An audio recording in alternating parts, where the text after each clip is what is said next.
The pregame show is brought to you by Greater Twin Cities Honda. Life is better in a Honda. View aggressive lease and finance offers at GreaterTwinCitiesHondaDealers.com.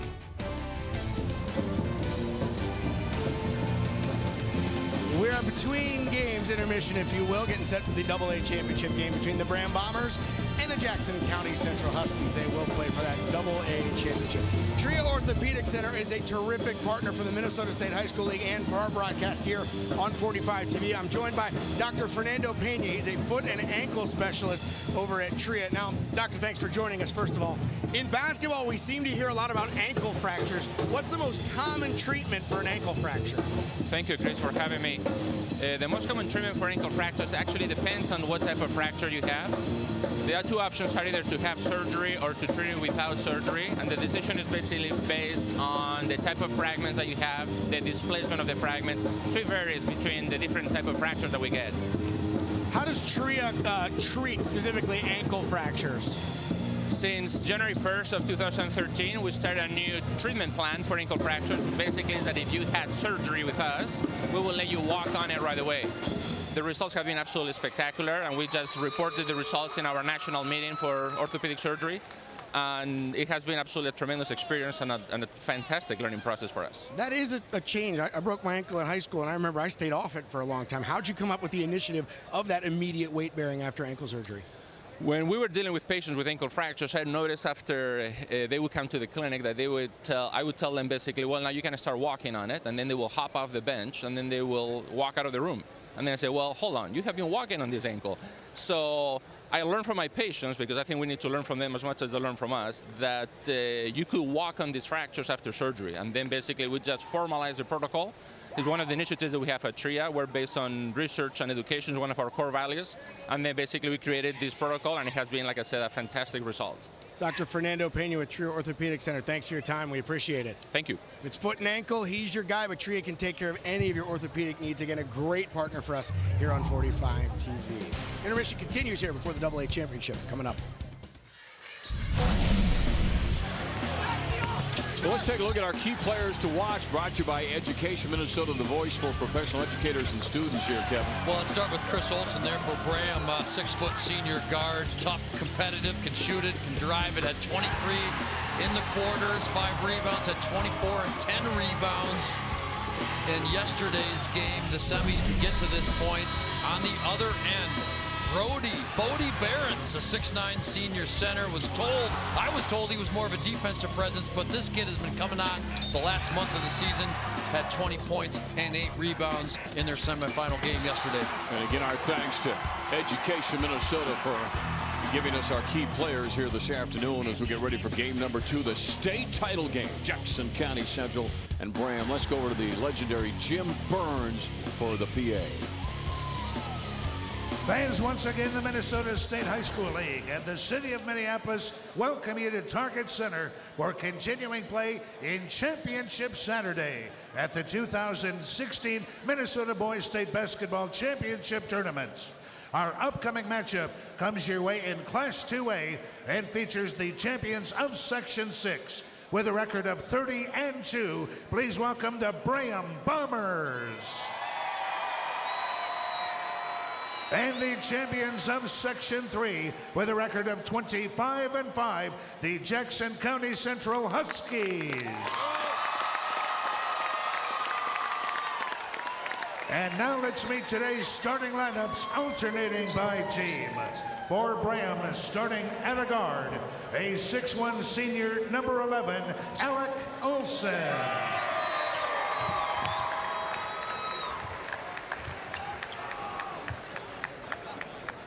For the Huskies, starting at a guard, a 6-foot junior, number 12, Ryan Christopher.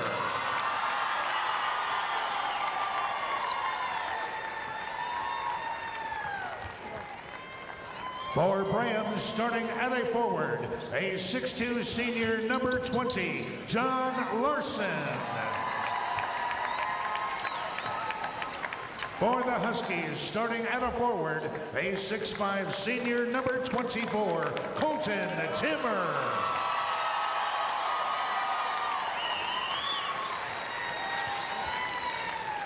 For Braham, starting at a forward, a 6'4" senior, 0, Connor Teshumper.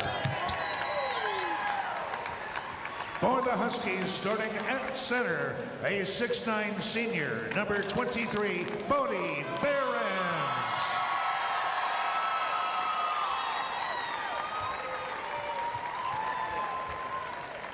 For the Bombers, starting at a guard, a 6' sophomore, number 5, Ryan Larson.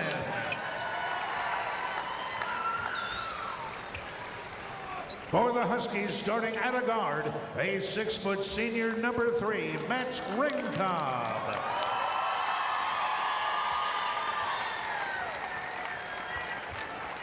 Then starting at guard for Braham, a 6' senior, number 24, Chris Olsen. Then for the Huskies, starting at a guard, a 5'10" junior, number 10, Jacob Christopher. For Braham, the assistant coaches are Jake Gagne and Corey Sybrandt. The head coach of the Bombers is Jeff Eklund. And for Jackson County Central, the assistant coaches are Charlie Clarkstein, Mike Weirson, and Rafe York. The head coach of the Huskies is Trent Sokolsky. Our officials for today's matchup: Gordy Hansen from Blaine, Jared Butson from St. Charles, and Tony Rodriguez from Invergrove Heights.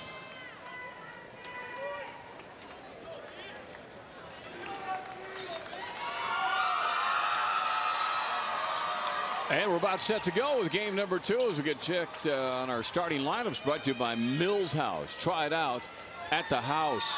Well, Braham, small and fast, and Jackson County Central, the Huskies, 6'5", 6'9" up front. So you got one team that's going to want to push it. The other team's going to want to push it when it's there. Otherwise, get in that half-court game and get it into the big guys.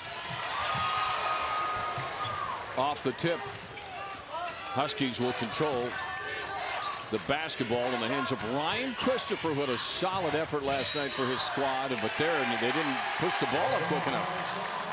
Kind of a wacky start. Well, this is definitely kind of, we've been talking the last couple days, Dave, about contrasting styles. And Braham wants to play as fast as anybody in this tournament. That's including Osseo, who wants to push it all the time. But this team, they're terrific. Well, I suppose, Kevin, it's just a matter of going, you got the quickness against the height down low. And we'll see how they attack. That'll be kind of interesting. Right away, right to the hoop. No good. Well, they had good board work right there again. Another guy that had a nice game last night is Colton Timmer for JCC. Well, let's check out our keys to the game. They're brought to you by Greater Twin Cities Honda. Well, if you're Braham, play fast like I mentioned. Make some threes. Jackson County Central, got to get those bigs under the basket, bothering the drivers there for Braham. That's going to be really important, and execute on offense. Oh, just a pure drain three-pointer. Life is better in a Honda. View aggressive lease and finance offers at GreaterTwinCitiesHondaDealers.com. Jackson County Central trying to drive, but a turnover on a travel will award the ball to the Bombers of Braham, about 55 miles north of the Target Center here. 158 miles the other way is Jackson County Central, down along there, Interstate 90. First trip as JCC into the state tournament. Nice pass, but shot rejected by, oh no, Big Bodie, but out of bounds. Bodie had, what, 7 blocks in last night's ball game, and apparently he is just starting to get more and more confident as this season is starting to wind down. The last month, they said, like a light bulb has gone off in this young big kid, and he has been a huge part of their success. John Larson to Alec Olson. Cross court, then in the middle, everybody touches the ball, and Double B's got a couple of blocks to start this game. And quickly down is Timmer. Nothing there, so go in the middle. The kick out. Ringkob's shot is not good. I like the way Ringkob plays, Kevin. Good player. Yeah, I mean, there's a number of young kids with talent out here, and he's a part of that group. Left-hand feed. I think that was tipped by Barons too, wasn't it? Looks like he got his mitt on that baby. But the funny thing is, when you're a kid that's 6'9" and you block a few shots, you kind of get in the heads of everybody on the offensive team, and even if you don't get the block, you can test and change shots. Braham, they'll push it up as much as they're allowed to. And on the drive off the glass, trying to draw the foul and get the bucket. He did one of the two. Is Chris Olsen, the senior. Now, the biggest guy out there is John Larson, 6'2". I take that back. Shumpert 6'4", I believe. But yeah, he kind of does a lot of the dirty work inside. But in that game last night, Dave, against St. Croix Lutheran, Braham kind of feeling their way early on, and then something hit, and that team just took off and just rolled through the rest of the ballgame. They were terrific with how aggressively they played. Struggling to find the bottom of the basket. Only so many times finally before Jackson County Central gets it. And coast to coast, a layup, and it's going to count. The first thing we look for to see if that's offensive or defensive. In that case, it's on the defense. Look at this again. Brian Christopher on the dead run, and Shumpert tried to take the charge there. No question, his feet were moving, was not in a good so-called guarding position, and Christopher took the contact, able to bank it in from a short distance. Misses it and then chases down the errant rebound. That's one thing these young kids these days, Dave, are getting better at, as that three is struck by Ringkob. Is they get better all the time at making shots when they're on the move. Back in the day, it was harder for kids to make shots when they're off balance. Nowadays, kids do a better job at that. He's got 4 blocks already. Like 4 blocks. He got that partial block earlier. He got 3 solid blocks, but the one miss, man, he got just a little piece of the ball on that one too. What a start defensively. Block party here at Target Center.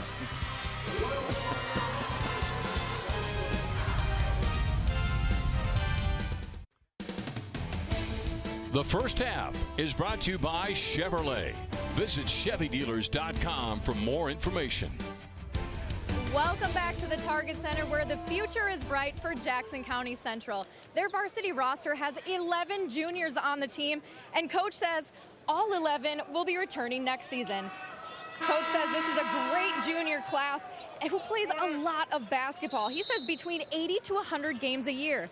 He says this state tournament experience will really fuel next season without a doubt, and boy, is Coach already excited about that. Well, yeah, how can you not be? You got the building up, you're getting the state, and that helps too. And those young guys, man, that three-pointer though is good by Braham's Ryan Larson, and he quickly kicks it down to the corner. They come down, man. They don't waste any time. So you can see Ringkob getting out there trying to stop Olsen from charging or from running to the basketball. So Larson will get it. Yeah, you talk about what Allie was saying about having a good junior class. Once again, there's Barons in there affecting shots. Even though the offensive rebound was put in, Dave, that's how you build a program that has sustained success. Is you got to have the younger players that get inspired by those seniors. Alec Olsen on down, and the lead pass eventually ends up in the hands of Chris Olsen. He's got a bucket now, and this is what Braham does so well. They're down quick. They can rattle you in. 10-5. They take the lead here against Jackson County Central. They get the ball back on that turnover. Look at that. Ball doesn't even touch the floor. That's something that's taught by coaches. You can pass quicker than anybody can run and dribble at the same time. You move the ball through passing, and that's why they got that quick strike. Olsen out on top to Olsen. This is Chris Olsen. The kick to Alec Olsen for 3. Man, they already got 3 threes in this game. Well, if this game is played fast, I think Braham is going to be in good position. If it slows down, that's where the Huskies are going to have some chances. And that's what they need, that outside shooting like that from the junior Jacob Christopher, one of those juniors that Allie was just talking about. This is Braham, a little quiet in the gym right now. I don't know why we're getting a little exhibition here from the outside from these squads.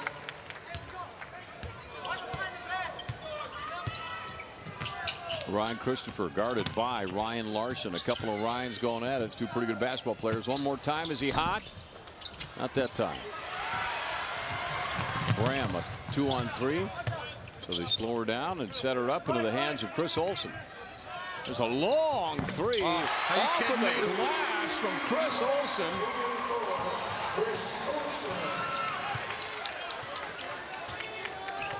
Got a little, yeah, 10 and 11 going at it. And let's see, is that a taunting, Kevin? Yes, absolutely. It's well deserved too.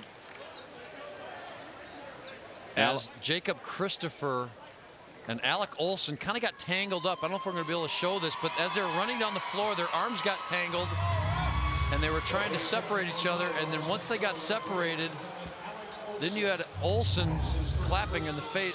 See, that's a good call. It's taunting. I don't know how much trash talking was going on, but can't do that. No, got to move on and worry about your own business and don't do something like that. It happened, I believe, a couple days ago with Minneapolis North, and that was a good call as well in that game. So Ringcobb takes advantage of the free shot, one of them, and makes it an 18-8 game, and that means the Huskies will get the ball back in bounds. But boy, you don't want to be doing that at the start of the basketball game. Especially with Braham, 9-point lead right now. There's no reason to. Well, this guy. Yeah. Now the block party's over. Now it's turned into a jam session. Oh, not the jam session. Braham losing the ball. Ringcobb, the 6-foot senior, makes that quick move, and down to block the shot was John Larson. Got good height up in the air. Nice vertical that time. And 7-point lead for Braham with the basketball. That's the Bodie factor in there. That shot wasn't taken because of the big man. And he gets the rebound that time. Yeah, he got emotional last night, Kevin, and that's when he really got good. And so if you get his emotions wound up, that probably is a negative for you. And now another three by Jackson County Central. Chris Gumto, the junior, comes in. And all he does is deliver a triple from the corner. Now, suddenly, after a double-digit lead, we're down to 4.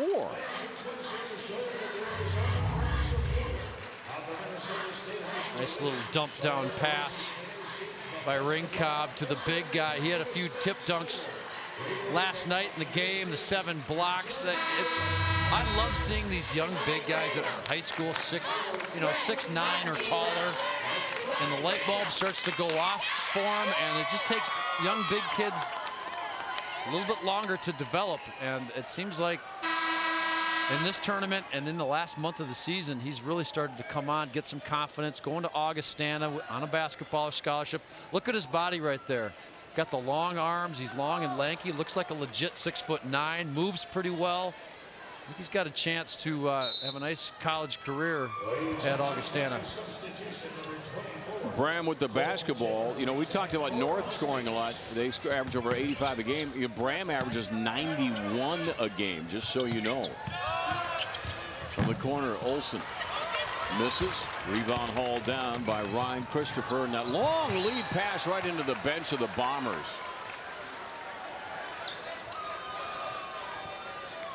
Kevin Lynch here with Dave Lee. We're courtside watching the state championship games, which we do anyway. It's just nice to be here on 45 TV with our whole crew. And Allie will have more for you in just a few minutes. And then at halftime, of course, we got Trent, Leah, and Chris. That was a second turnover there for Ryan Christopher with the errant pass, trying to charge down the court, and ball sails out of bounds. The young fella's got to be a little bit more careful with those long full court passes there. The lefty. These first halves of the championship games, you can kind of hear the players a lot, and by the second half, if it's even near one another, it'll be louder than a son of a gun in here. That's a little shy of the mark. Rebound. That is Ryan Christopher holding the basketball. He's a 6'2" junior, one of the many juniors we discussed a while back. Barron's up to the high post. Colton Timmer, the player with the ball right now, 6'5", senior. He's important. He's got to play a role in this game. He can't be silent. He's got to do a good job on the glass and be a factor in this ball game. One more block, incredible. Yeah, Barron's. Yeah, he came from a long ways away. I mean, he was in a different zip code before that shot went up. Great timing.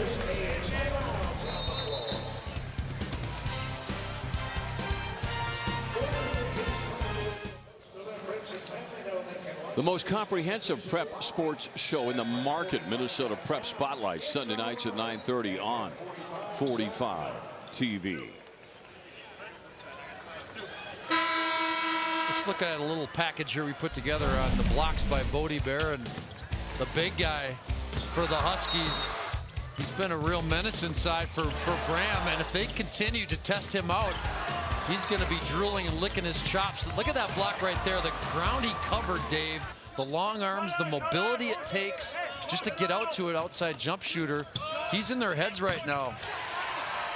Off the free throw line, John Larson, quick turnaround. Last Braham field goal up to that was about 2 minutes ago, 2.5 minutes ago. Even if he doesn't get a piece of the basketball and actually get a block, just the fact that he's looming around the paint makes you start to think, and it affects, you know, your shooting percentage. Once you get in there with the ball, you're like, uh-oh, where's he coming from this time? Nice move with the line and then drawing the foul as well. Boy, good move by Jacob Christopher there. Closed captioning is brought to you by Touchstone Energy. Together, we save. That is his second personal, third team foul. At the line for the Huskies, number 10. So Jacob Christopher with the three-pointer in the game so far. And he's going to tack on a little bit there. He's 73% from the line. Their free throw shooting from the starting five averages about 73.5%. They're all the same for the most part. Ah, you're right. That's pretty good for a high school team. Yeah.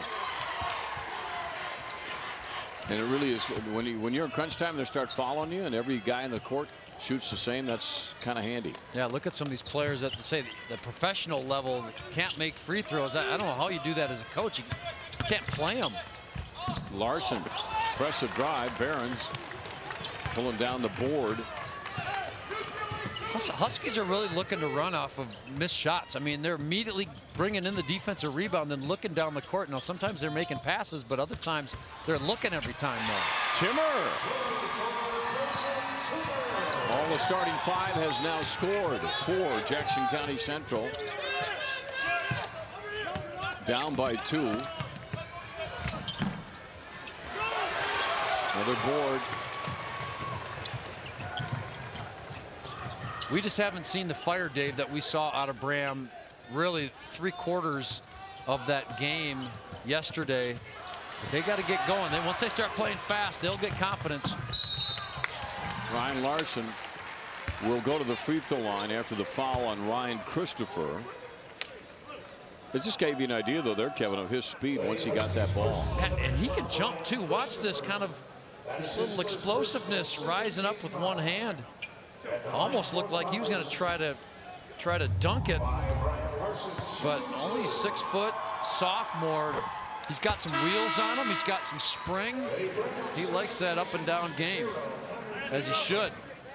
He scored every way possible. A 3, a field goal, now a free throw. 6 foot sophomores, Kevin mentioned. Winners over Maple River in the first game in St. Croix Lutheran last night. Had 22 last night. Yeah, last night, kind of a quick turnaround, isn't it? I guess, but, you know, oh, yeah, you're a teenager, you can probably handle that sort of turnaround. Oh, yeah, they're fired up to try to win a state title. We talked about this last night, Dave. How many good sophomore point guards are there in this state right now? The sophomore class is terrific. Got the young kid from Monticello, this young buck right here, Ryan Larson. Number of good young point guards. So the foul was on Rinkov. That's the game right there for Braham, at least defensively. Once you start kind of turn your back, that second guy's going to run and jump and try to pick it clean. A little hard to hang on to the Spalding right now out there, but here they go the other way. And then a quick no-look pass to Shumper, but it sails out of bounds. Just perhaps a little bit out of control there for Larson. That's exactly right, Dave. this last possession by Braham, Barons is sitting right under the basket, and twice a player for Braham kind of charged in there with the ball, fumbled it, and then eventually turned it over, and that's the Bodie factor right there, the big guy. Shot they wanted, but won't go. Welcome to Australian rules rugby football here all of a sudden.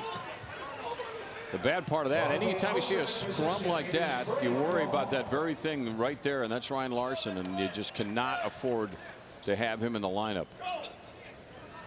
Yeah, it looked like either, once again, you land on a foot and you roll it over, or somebody falls on your foot or leg as you're falling and your ankle rolls then. Hopefully this young kid's going to be okay. That'd be heartbreaking if he can't play in the rest of this ball game here this afternoon.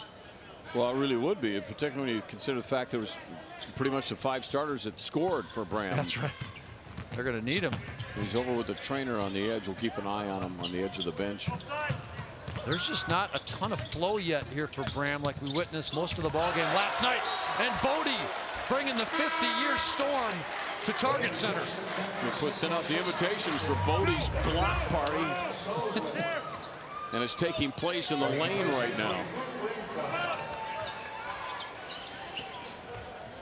Once again, I mean, that's what, his 5th or 6th block, and just here in the first half, and if he's got 5 blocks, at some point Braham is going to have to stop challenging him or go directly into his body and force a whistle.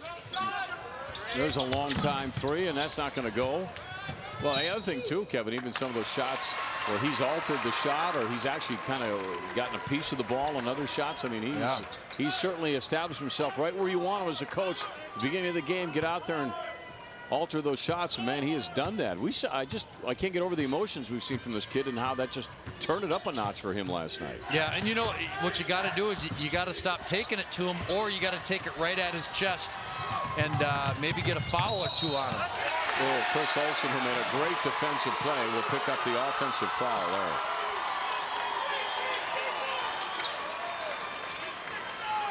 Nice job by Jacob Christopher, 5'10" junior. Just kind of anticipating that Olsen was a bit out of control, got set. That's a nice play, anticipation. A little pressure applied. Jacob Christopher will take it up. Guarded by Kyle Johnson. Boy, the atmosphere in here, Dave, is so different than last night against St. Croix Lutheran, isn't it? There's just not a ton of energy yet. No, you're absolutely right. Last night was just loud from the start. Yeah, it was just hopping. And then the players for Braham just fed off it. It's a good drive in. I think they're looking at each other trying to coordinate whether it's good or not. So they'll have a conference. And I think they're going to count the bucket. Yes, sir. Yeah, there's John Larson, senior, kind of a little bit tentative going in there, kind of thinking, where's Big Bodie going to be? Kind of hesitated a little bit, got Timmer just to stop just for a second. That allowed him to get a clean look. 6:59, pretty good game. 24-18 right now from the Target Center for the state title in 2A. The Fan Cam is brought to you by 45 TV. Oh, no, not the wrestling outfits. Are they back? There they are. Call security. Get these guys out of here. I don't want to look at that. Look at these guys. Pink hair, wrestling guy. You know, that's not my mojo. How about face paint? Is that yours? Oh, that's great. I love that stuff. I know you do too. Don't deny it. I can't get Mr. Lee. It's a problem. I got to get it taken care of. Jackson County Central's 3-pointer not going to go. Boy, Chris Olsen's everywhere, isn't he? He's a hard-working basketball player, this guy. That was a nice rebound there by Connor Teshumper. Boxing out the big guy. Larson, good follow. Teshumper from the free throw line. Rebound, Ringcob.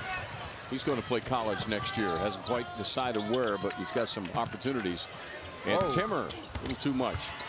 Ringcob, there he is. Good follow, but hanging won't go. With some force, Johnny Larson. Picking off that rebound. Olsen can't hang out. Look at this. And there's Christopher. Great effort. We're going up and down right now, just nobody's scoring. Barons again. Did he get a piece of that one? Yes, he did. Man. I think from all his blocks, our stats computer actually exploded. There's been so many now. It's not working. Nobody knows how many blocks this guy's got. Somebody's got to count it up. The official one actually did go down, but I know Pat and the boys are keeping track for us, thank goodness. Wow, this has just gone ice cold. There we go, finally.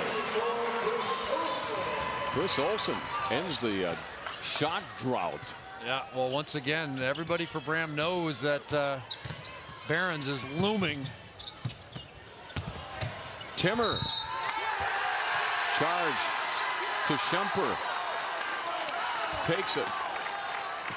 He's kind of the quiet operator on this team. You know, a lot of his teammates are pretty explosive drivers, can shoot it up a little bit, aggressive kids, and this guy does a lot of the dirty work, getting his feet set. That's a good call right there, smart play. Instead of going up to try to block that shot attempt by Timmer, he sets his feet and takes the contact. Nice play.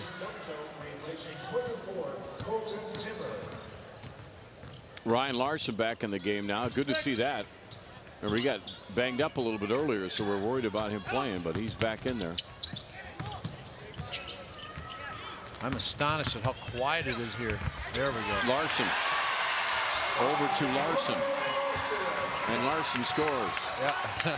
He's got a little bit of a limp, but, you know, you're going to have to pull this guy, rip his jersey off to get him out of this game. That's an 8-0 Braham run right now to open up to a 10-point lead. Ringcobb takes a little shot on the lane there, and good defense because it forced him to step on the out-of-bounds line. Thought maybe right away there'd be a contact call, but he was out of bounds, and so official right there to make the call. Braham gets the ball back. This isn't their usual 90-point pace, is it, though? Well, they'll take a double-digit lead any day, but this is an important moment. We got 4 minutes and change to go before halftime. I think the Huskies got to keep this close. They can't afford to get down big. That's a nice shot by Ryan Larson. You got to have a ton of three-point shooting to get back into ball games when you're down 20, 30 points, and I'm not so sure the Huskies are built that way to play from a big deficit.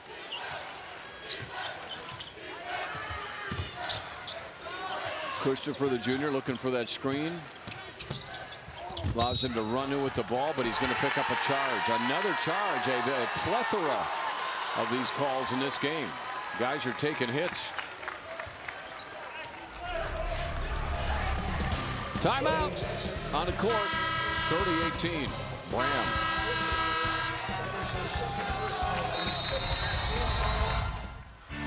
Hey, you tournament fans, log on now to prep45.com to order this or any of your favorite games. Make the memories of your favorite athlete last a lifetime with your own DVD copy of the Minnesota State High School Tournament presented by Grand Stadium.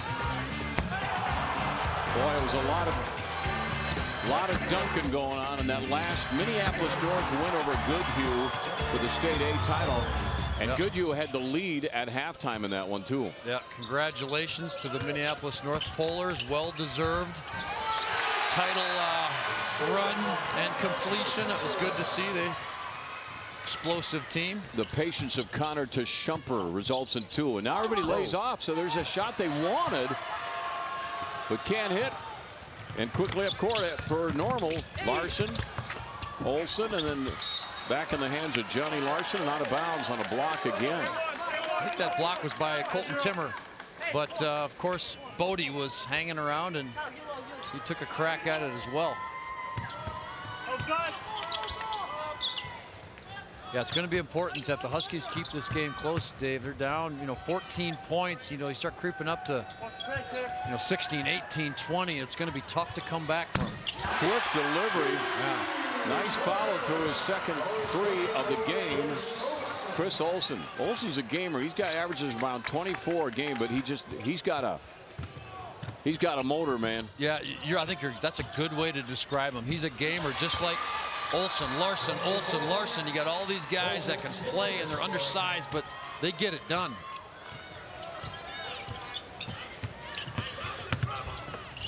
Larson. Nice cut. And Larson to Olson. Sounds like a Scandinavian law firm we got out there. Behrens, runner to the hoop. They got to get more of that, Kevin. That's only his 4th point. That's exactly right. Even if that means slow the game down a bit, but that's a big advantage. You got to get the ball to the big guy as much as possible. Another 3 drilled by John Larson. This is their game, folks. It seems like they're starting to rev up here at the end of the first half. Big smile on his face, too. Now they'll. Well.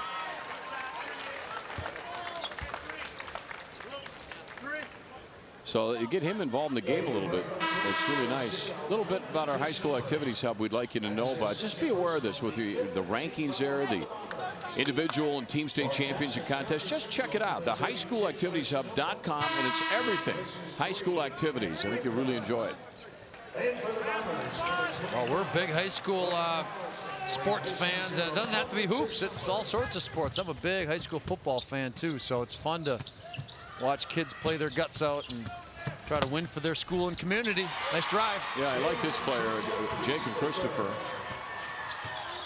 Just need somebody to fire up a surge right now because Braham is on a roll. And a minute ago, Kevin, I said they weren't really on their 90-point pace, but they kind of put it back up a notch. And look at them go. I mean, they remind me of North because they can change a game so quickly. Yeah. Nice move. Good running layup by Colton Timmer. Yeah. Like I said before the ball game, I think it's going to be important that he comes out and plays a role in this game. Wow. As Chris Olson drills a 3. I mean, I came away from last night's game with Braham against St. Croix Lutheran. I mean, I didn't know anything about Braham coming into this tournament, and I am becoming very impressed with how they play. They're quick, they're undersized, but tenacious and tough. They're fearless. They take a lot of threes. They play fast, and they're not intimidated by anybody. Great shot. That was deep, too, on that right wing. Boy, Jeff Eklund's got him running. 4-point play. Wow. All of a sudden, it's 44-26. This seemed like a nice, evenly matched game just a few minutes ago. Yeah. And Braham can just, at the flick of a switch, man. Christopher, again, getting in the lane. Nice runner. Behrens has not been able to get many shots off, has he? Well, they just attack and maintain control. Nice job. Chris Olson, Dave. Yeah, I mean, that's what he did that time. He went right at Behrens to take away his ability to stretch out the shot blocker. And that's either going to be 2 points or get to the free throw line for 2 shots. That was a good decision there. That shot will go. Behrens tries to tip it up, and then he follows, and then a block by a emotional John Larson. You could hear Larson all the way on the other side after he blocked the 6'9" center's shot. That was Sharapova like that grunt. Victoria Azarenka. There he is again, John Larson. Those eyes are just focused, man. These guys are doing what they've done all year, and only moments ago it was kind of a much slower pace. Wow, look at Braham. Turn the switch. A no-looker underneath the Ryan Larson. Rincobb will run it down, put it up, and draw the foul. Well, there's a point where you don't want to get drawn into their fast-paced game, but now you almost have to. Yeah, I mean, part of it is a lot of times teams that want to run, you can run against teams that run because they're so focused on charging down the floor and playing quickly offensively. They don't have great defensive balance, and I think that's how Jackson County Central is approaching this game. Let's run against a team, but they want to do it just when it's there and opportunities. When the opportunity's there, they're going to try to run against this team because they're going to push it so hard offensively, they're not going to be able to bounce the floor as well. It's a good call by the coaching staff. 3-point play by Rincobb, as I mentioned. Pretty darn good-looking player. He's played off a bad ankle this year. In fact, I was told Bodie Behrens actually had a broken nose that he was playing with. Right. He just was masterful last night and in game 1 as well. He's been great defensively, but he hasn't really touched the ball very much. Look at that high arching shot at the buzzer. Does not fall. Behrens hauls down the board, but man, oh man, all of a sudden Braham just goes nuts, and Jeff Eklund pretty excited about his guys. He's having a talk with Chris Olson. I think they're going to reach 90 today, Dave. 50 right now. Yep, good strong second half of the first half. About the halfway point, they just went nuts. So we're going to go down courtside and talk to Coach Sikalski. Allie has him down there. Allie? Thanks, guys. Coach, that first half starting to slip away from your team. What happened? Well, we didn't stop them. Okay, I mean, they scored a lot of baskets. They got baskets in transition. We got to get back and stop the ball in transition. We didn't do a very good job of that. We didn't do a very good job of containing 24. He's way good, and he's playing way good, and they're making shots. And they're shooting very well. We're not disrupting what they. I thought we did a good job early disrupting what they wanted to do, and we weren't executing on the offensive side. We were a little out of sync on the offensive side, and then they've gotten rolling here, and you know, they're a pretty good team, but disappointing. We didn't execute well offensively, and we didn't get back very well.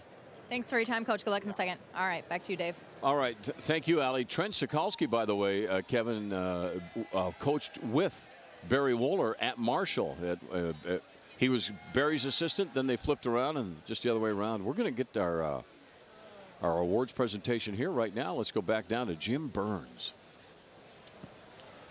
Ladies and gentlemen, it's celebration time here at the Target Center. And today's celebration honors the 2016 AAA Award winners for their achievements in the classroom, the arts, and in athletics. The AAA Award goes to high school seniors who have a 3.0 or higher grade point average and who participate in league-sponsored athletic and fine arts activities. This award is sponsored by Fairview Sports and Orthopedic Care, the Institute for Athletic Medicine, and AAA Minneapolis. Awarding medals to these outstanding students are Eric Martins, the president of the Minnesota State High School League's Board of Directors. Also Heidi Richards of Fairview Sports and Orthopedic Care, and Rod Shilkrot of AAA Minneapolis. They're assisted by Dave Stead and Jody Redmond of the Minnesota State High School League. And now the 2016 Academic Arts and Athletics Award finalists. Representing Region 1A, Emma Tomley of Cannon Falls High School. And Bjorn Pearson of Cannon Falls High School. Representing Region 2A, Matthew Henderson of Gibbon Fairfax Winthrop High School. And Carmen Severson of Mountain Lake High School. Representing Region 3A, Care Suflo of Montevideo High School. Thank you. Representing Region 4A, Sophie Netterberg of Mounds Park Academy. And Ryan Penshorn of Heritage Christian Academy. Representing Region 5A, Marissa Gates of St. John's Preparatory School. And Aaron Weber of Pierce High School. Representing Region 6A, Sarah Monkadik of Ferndale High School. And Matthew Bigler of Underwood High School. Thank you. Representing Region 7A, Jesse Juneman of Two Harbors High School. And Michael Law of Ely High School. And representing Region 8A, Michael Colness of Ada Borup High School. Representing Region 1AA, Kendra Powers of Casson Manorville High School. And Colin Weber of Rochester Century High School. Unable to be here today, representing Region 2A, Region 2A is Joseph Park and Jisoo Kim of Mankato West High School. Yes, this Representing Region 3, Class 2A, is Katie Moynihan of Apple Valley High School. And Kieran McCaig of Apple Valley High School. Representing Region 4, Class 2A, is Kristen Diedericks of Stillwater Area High School. And Eric Kwasnicka of Malamidi High School. Representing Region 5AA is McKenna Rogers of St. Michael Albertville High School.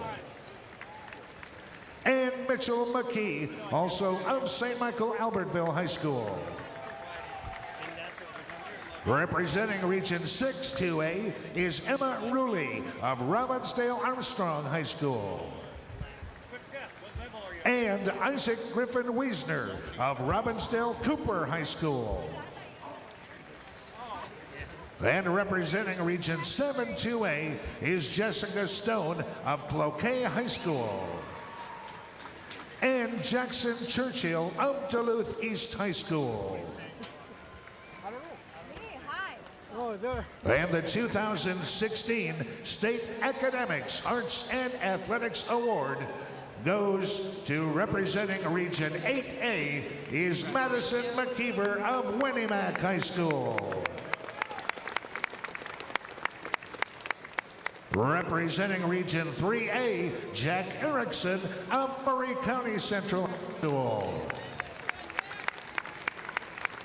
And representing Region 8, Class 2A, is Maite Marin Mera of Wilmer High School. And unable to be with us, representing Region 8, Class 2A, is Matthew Majerli of Brainerd High School. The Minnesota State High School League will award a $4,000 scholarship to Madison, Jack, Maite, and Matthew. Please join the Minnesota State High School League in congratulating these students for their outstanding achievements. Congrats to the award winners. Braham leading Jackson County Central here in the Class 2A. Halftime is brought to you by Tria Orthopedic Center. For the athlete in all of us, there's Tria. Welcome back courtside with some very accomplished AAA winners. We'll start here with Jack from MCC. Jack, what were some of your accomplishments in the AAA kind of division of all of this, and where are you going to school? I've been in basketball, track, cross country, band and choir. Always enjoyed the arts and the athletics and academics. And I'm planning on going to the University of Dubuque in Dubuque, Iowa for a major in aviation. That sounds awesome. We'll turn over here to Maite, who's from Wilmer High School. Maite, what are some of the things that you did in school this year? I'm involved in skiing, swimming, speech, band, and choir. All right, and where are we going to school? I'm going to Georgia Tech in Atlanta, Georgia to pursue biomedical engineering. That is incredible. Who doesn't like warm weather? And then we've got Madison from Winnimac. Madison, what about you? What were your accomplishments in school this year? I'm in basketball, volleyball, and the Knowledge Bowl, band, choir, and I'm going to the University of South Dakota to be in education for an elementary teacher. The future looks bright with these high school AAA award winners. Congrats to all of you. Thank you. Back to you, Chris. And we remember Madison from some state girls tournaments with Winnimac. We'll be back with the second half of the AA final here on 45 TV.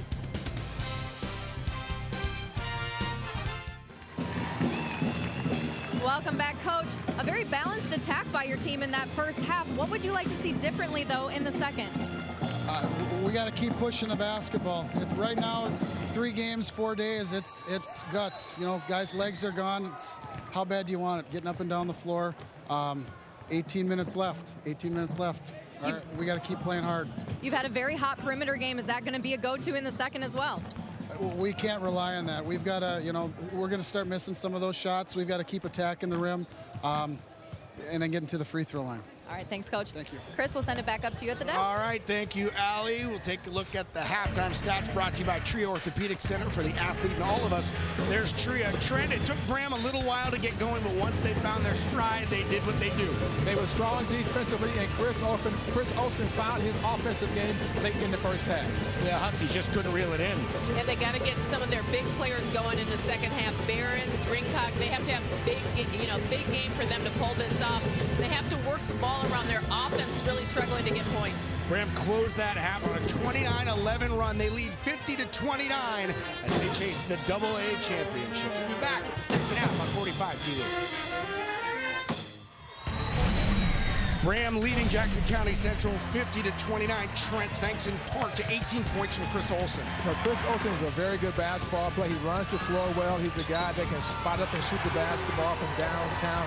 And this team really got it going on the offensive end toward the latter part of the first half. John Larson getting it done defensively here as well. Ryan Larson at the basket. He has 12 points. John Larson also contributing up front. Nice drive here. He has 12 points as well. Leah, Jackson County Central, they held Braham down. They kept them from running for most of the first half, and a big part of that, the big man.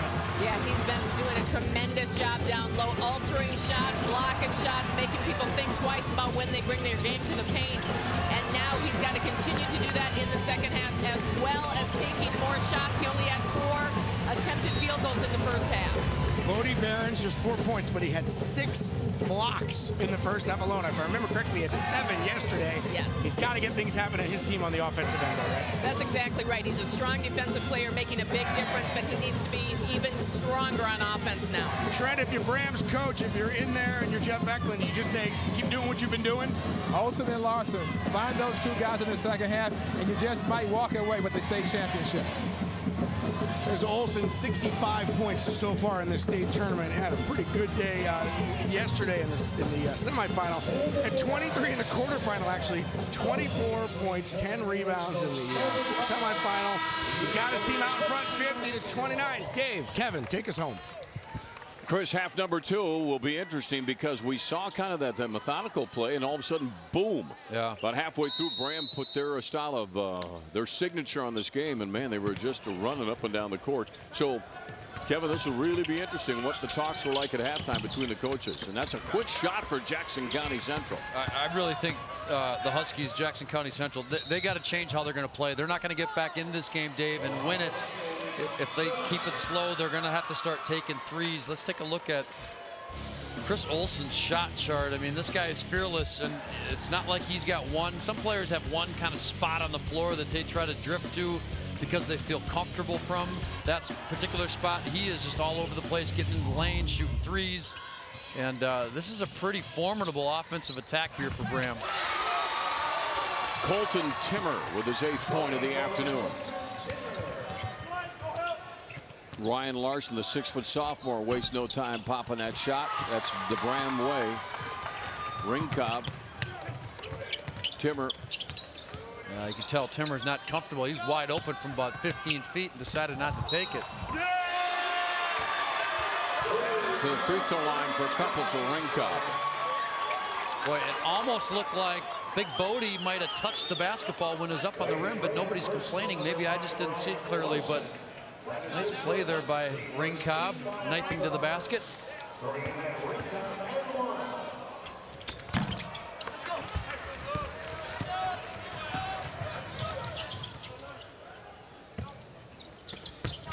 To Shumper, kicks it out, and good save by the Bombers. Man, that's heads up. And the driver in the lane, and again a follow-up tip. Tell you what, Olson's relentless, man. He's never going to stop in a play, is he? No, absolutely not. We really noticed that in the game last night. But it's not just Olson. It's Olson, the second Olson. It's another Larson. There, they finally got it into Bodie. They haven't gotten a lot of passes into him. He was in pretty good position. Shot missed. Yeah, Braham, Dave, 7 of 11 in the first half from 3. That's a healthy number. They're going to keep firing them up, too. And if Jackson County Central can't make some threes here in the second half, I just don't see them coming back into this ball game. And it's going to be uncomfortable because they're not a great three-point shooting team and not used to taking a lot of threes because they're used to kind of pounding it inside. Nice follow away on the spin move by Chris Olson. He has 18 in the first, and he's starting off the second half like he finished it before halftime. A 19-point lead for the Bombers of Braham, who averaged 90 points a game. They're the big guy. Boy, he took a pretty good push there, but no shot too far away. So that's a good look for 3 for Timmer. Tipping right in the hands of John Larson, and then that shot is blocked by Timmer, but he came down with a body afterwards. Yeah, you talk about the toughness of Chris Larson. Or Chris Olsen. John Larson is just as tough. Alec Olsen kind of plays the same way. Matt Larson. The Olsens and the Larsons. They play hard. All of these guys do. 6'2" senior, averages 13. Well, 14 a game is what he has. I think can round it off. And he's almost there with 12 so far. And he's a good rebounder too, Dave. He had 19 in the quarterfinal, 19 points, 12 rebounds in the quarterfinal game, 17 points last night, and 9 rebounds. So he's a scrapper. He gets in there and chews on the glass a little bit. Timmer with the defense. It was interesting too because Barons had blocks in the like 5 or 6 right away, and Braham adjusted to it. Yeah, you're exactly right. On top of that, they're not going to stop attacking too. Eventually, they're going to go into the body of the big guy. I think that was the bigger adjustment. And but they need to take it right to Bodie Barons, Dave, and not let him. You know, if you take it close to him, but then you pull up and let him extend those arms, then he's going to affect your shot, even if he doesn't get a piece of it. But if you take it right to the big man's chest, then you force the ref to blow the whistle, and that's where the big guy can get in some foul trouble. This is to Shumper turning around in the lane, and Connor doesn't shoot a lot, but when he does, and Timmer's drive, there's a whistle. That'll be a charge on Colton, the senior. Nobody in any kind of foul trouble yet. There's Connor. Timmer just on that one picked up his third, Kevin. Yeah, Connor to Chumper. Once again, he's kind of got the dirty, nasty role there for the Bombers, but he's willing to take some contact. He's smart. He understands positioning and gets his body and his feet set and takes the contact. It's like the third or fourth time he's done that already in this ball game. What a play by Ringcob on that block. That was impressive. Timmer sees an opening, and then a nice feed over to his teammate, and Barons has his 6th point of the afternoon, but quickly down. Trying to look for something in the baseline, ball knocked out of bounds. Timeout coming up here on the court with the score of 54-35. There's Coach Sokolsky looking on, not happy. The first half is brought to you by Chevrolet. Visit ChevyDealers.com for more information. Following this game, log on to MNPostgame.com, MinPostGame.com, and view the postgame press conference live along with archived press conferences from the tournament.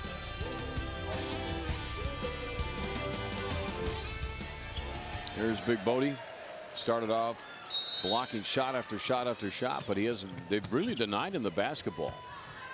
Yeah, I thought that was a good point that Leah made at halftime as far as he had only 4 shot attempts in the first, 2 of 4 from the field.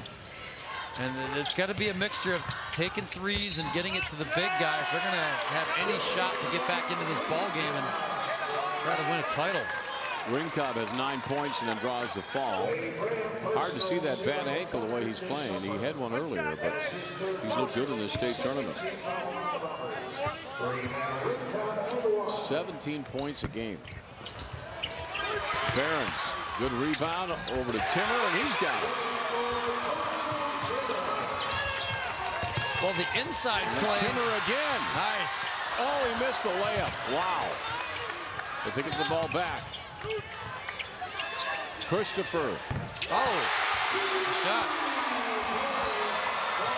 Look at this little full court pressure speeding up the team that wants to play fast. Call a foul in the backcourt, or did they call a timeout prior to that? No, foul on Ryan Christopher. That's his 3rd now, by the way. There's young Jacob Christopher pulling the trigger on the 3 up front, and they're going to start pressing off of made shots. A lot of teams don't do that. It's hard to quickly set up your press, but they're so far behind in this ball game, they're going to have to. 9-0 run. And just kind of hanging on the rim, John Larson falls in. 14-point spread. There's Christopher again. Can he hit 2 in a row? Not that time. Rebound hauled down. 1 and done that time by Larson. And he'll push it up as he always does. Trying that spin move, which is very effective. That time they were anticipating it, but boy, he has used that consistently in all 3 games in this state tournament this year. Oh, fancy. But it turns out to be a missed shot. Behind the back action. Timmer stops and sets and goes on the other side of the hoop, the backboard.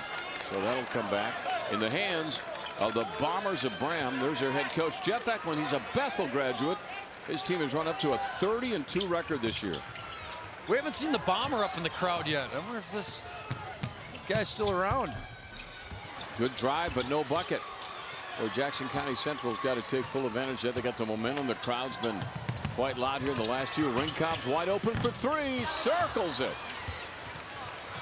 Well, you know, there's going to be a lot of possessions left. I mean, that's how Braham plays. So if there's a chance that the Huskies can get back into this game, great tip right there by Ryan Larson, the sophomore, hustling. Ringkop running down the court. He's got a bucket.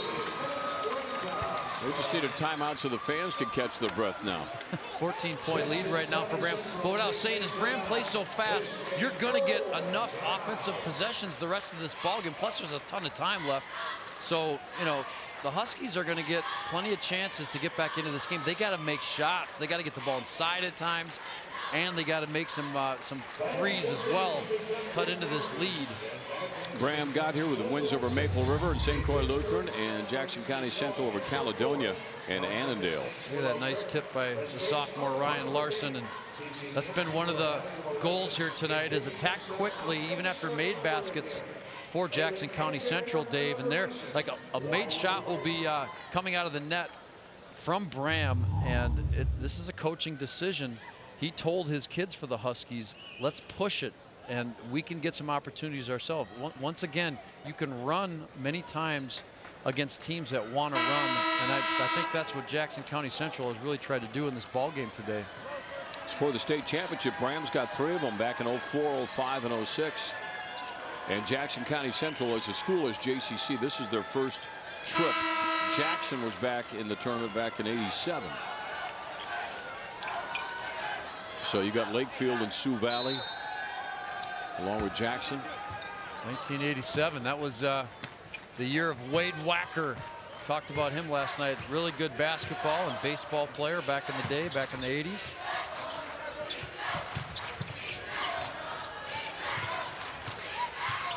Bombers with the basketball. Little zone defense here. They're switching it up. This is about as long as Braham will hold the ball. Yeah, 3 seconds. There's Larson now, and Ryan has his 16th point. That possession took a little longer because they changed the defense, and they were just kind of evaluating. Got a wide open 17-footer, and these guys can stroke it. Bouncing, tipped out, and here comes Braham. They got a 2-on-2 break. Deep in the corner, and they'll pop the 3, and it's going to be good. This is Chris Olson. Kidding me? He's a player. Christopher down in a hurry. Look at the pace of this game now all of a sudden as Jacob Christopher scores. Let's go right back at it. Look, the concession stand, they'll be selling oxygen here in the next couple of minutes. I think one of the Get rid of the popcorn. Yeah, one of the requirements to play for Braham is you got to be on the track team and cross-country team. Rittencobb onto the 3-point area, and then just kind of tossing it up there with a nice soft follow through is Colton Timmer.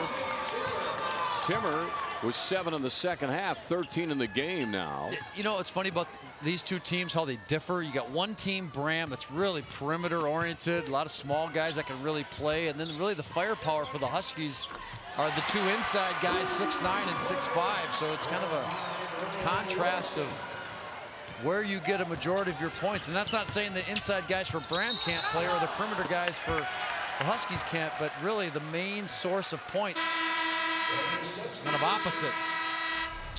Cody Carlson will come in, as will Jordan Hutzler when we return on 45 TV. It is Championship Saturday.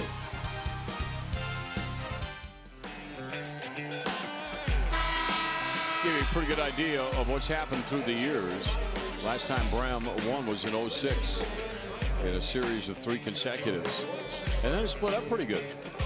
Yeah, that's I think the great thing about Class 2 is all the different teams. Everybody's got a chance to win it. Unlike, you know, you look at the 4A, if you did that with the top class in the state, you know, it's say Apple Valley and Hopkins and Lakeville North. Kind of a handful of teams that kind of are always there, but in this class, that's the beauty of Class 2 is you got all these different teams and everybody's got a chance to win it if you can put together a good team. Olson going to pick up a charge on the play as Hutzler has come into the game. Let's check out this afternoon's game summary. It's brought to you by McDonald's all day breakfast. Yeah, well, look at Braham. I mean, Olson's a terrific perimeter guy. Larson, 19 points, 14 points, 23 points. They're getting rebounds too for smaller guys. Jackson County Central trying to catch up as this clock continues to kick off the board. High pass to the corner. Christopher got just a little bit of trouble. Managed to keep out of trouble. And Timmer kind of thinking about it and says, oh, why don't I? That's consecutive threes by Colton. He passed up a 15-footer early on in this ball game, and I thought, oh, he's not very confident when it comes to shooting the ball. Then he jacks it up from like 23, goes in. Jackson County Central now playing that Braham style, trying to run and gun. Ringcobb, he's a nice-looking basketball player. He's going to go on and play next year somewhere. He's got a couple of opportunities, along with 2 other of his teammates. Quickly inside and losing the ball on a bounce. So now you got a 12-point game, but suddenly that vocal Jackson County Central crowd has got a little momentum behind them, and they're making noise for the boys.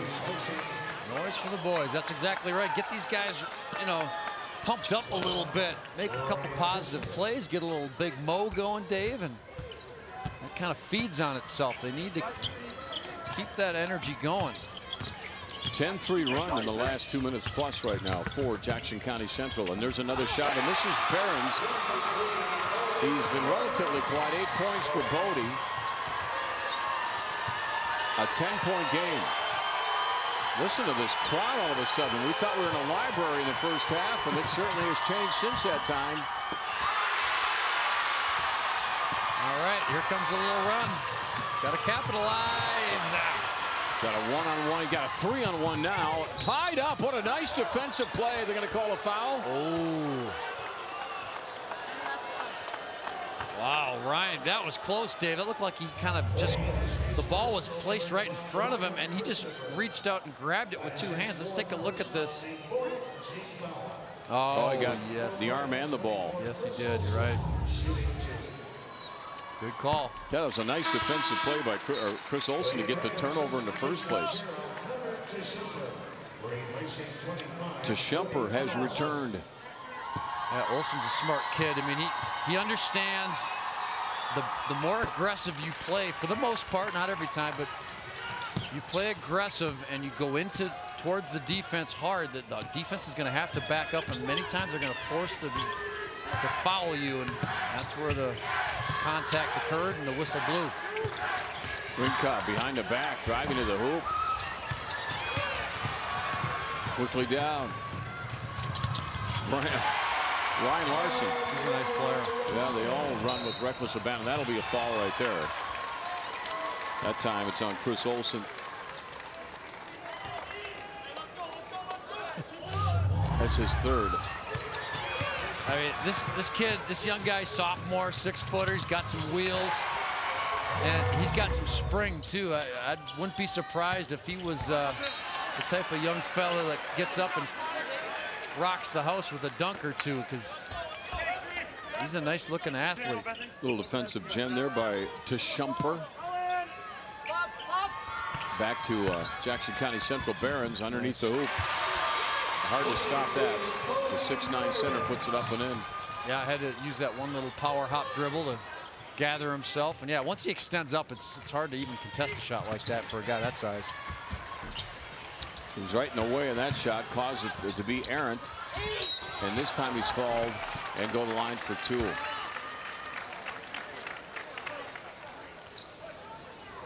Jackson County Central personal number 3, This team, this Braham team, and it really was obvious to me watching them play last night in the semis, but undersized, and 4 of their 5 starters are basically 6 feet, 6'1", and about the same size, all of them.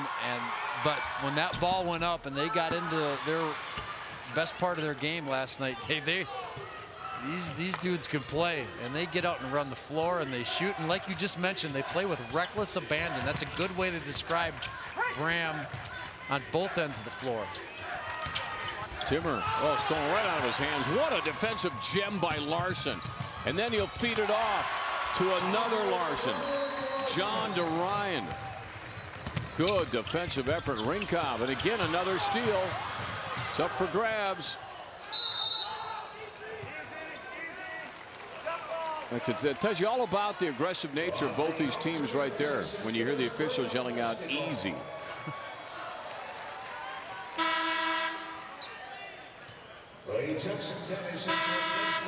Yeah, Connor Tachumper has played a really nice game. He hasn't scored a ton of points. He doesn't even take that many shots. But he's that one kid on that starting 5 for Braham that's got a little size, willing to play physical and guard bigger players the whole season. And when he gets his chances to shoot, he does. But for the most part, he's there to set screens and to play defense. Keegan Klontz into the game for Jackson County Central. That's him right there playing defense. In the lane, the good dish. It's Olsen to Larson. Quickly down court with the layup. Ryan Salzwedal, the senior, can't hit it. Trying to go for the steal. Boy, he had it, almost had it, and the ball rolls out of bounds. 6:46. 75-58. How about that? Keep those coming.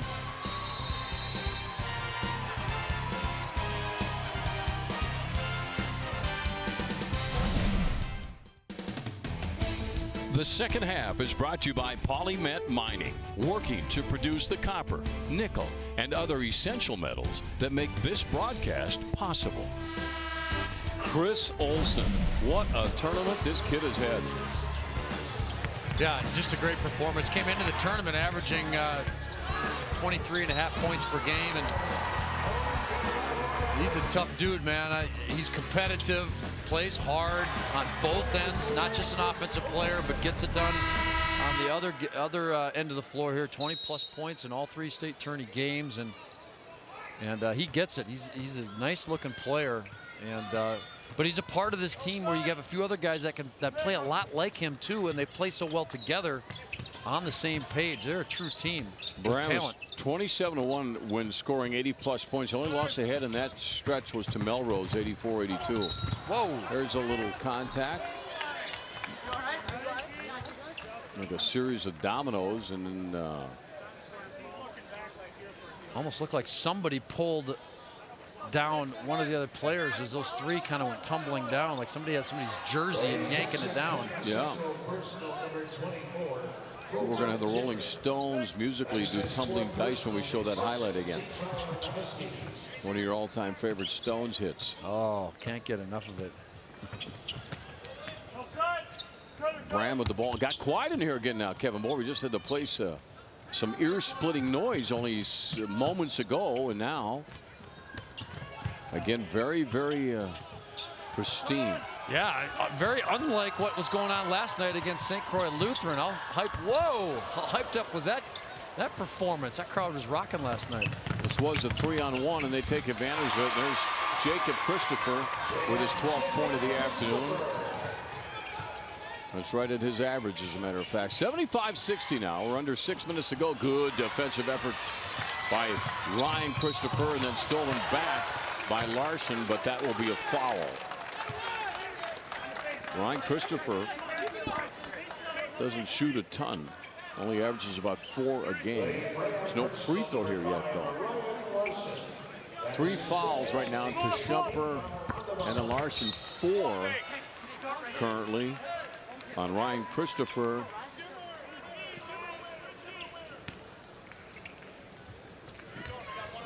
of JCC. I'd like to see the Huskies run that little lob play. They lob it up to Bodie Behrens. They ran it a time or two last night and were successful. They got to get the big guy the ball a little bit here, although they also need to stick some threes. Rinka, boy, he powered his way. He just forced that ball up there and got it.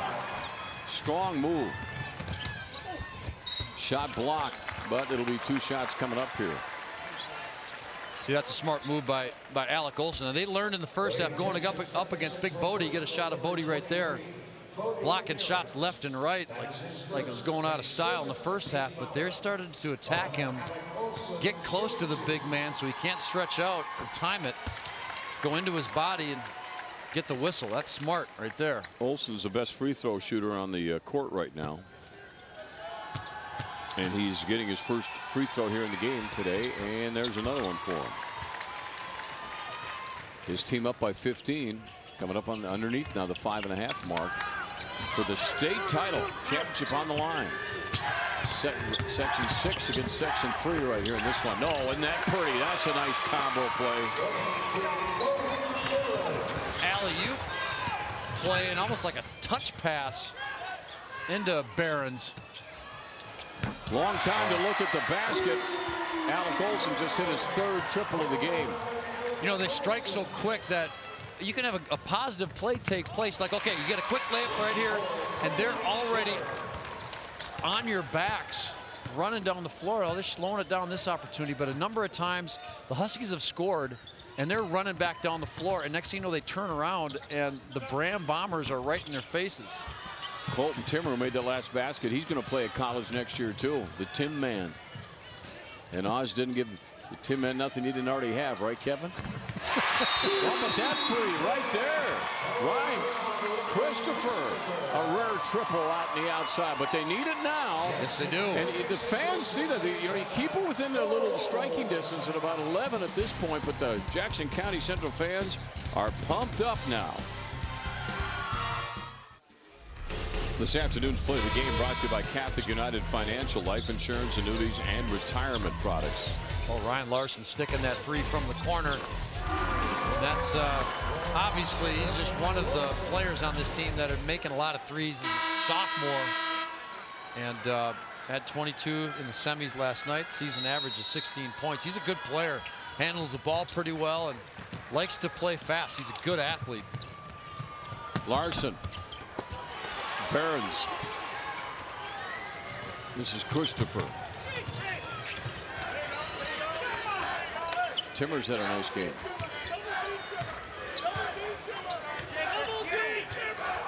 Well, they can't waste too much time because we're under 4 minutes now, and it's going to take a number of possessions to get back in this. But once again, the good thing, Braham is going to play fast, so there's going to be a lot of switching of the basketball. Oh, Matt hitting the big 3. We had an 8-point difference. Now, the last time the Braham lead was under 10 points, 5:27 of the first half, and it was 26-18. Possession arrow, JCC.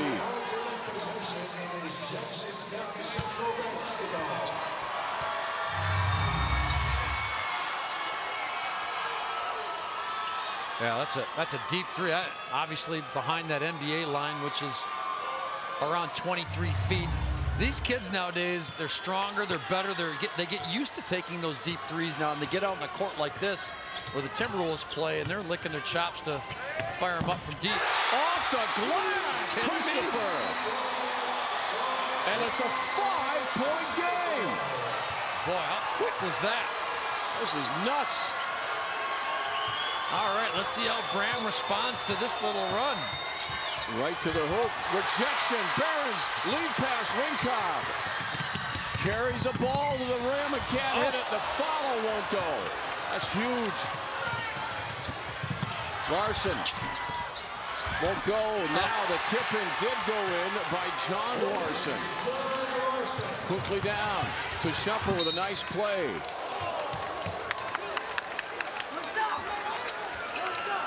Slows this hurried pace. It was like a switch. The energy in the building. Here's the bank 3 that goes in for Christopher. Check out the hustle on this play right here. motoring, trying to keep that ball in play. 82-75. John Larson back out to Chris Olson. Olson falls to the floor, but because he was bumped by Matt Rinkov, so he'll go back to the free throw line. Trent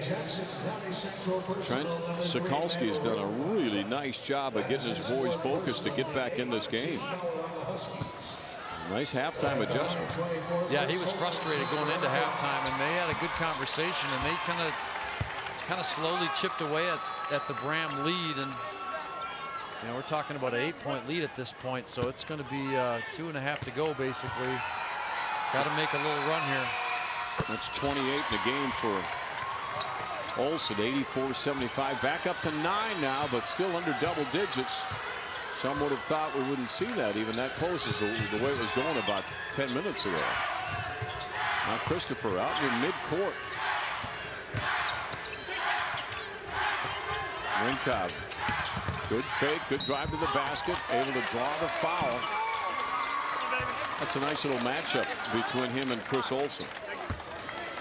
Yeah, Rinkov is a good athlete as well. We haven't talked as much about him. He hasn't been firing up the shots like Olson has in this ball game, but Matt Rinkov came into this tournament averaging 17 a game, had 16 in the quarters, 19 last night, so he's used to being an option offensively that you go to. He's got 21 in the game, but he's struggling at the free throw line today. 0 for 3 right now. And he's a 73% free throw shooter, so that's unusual.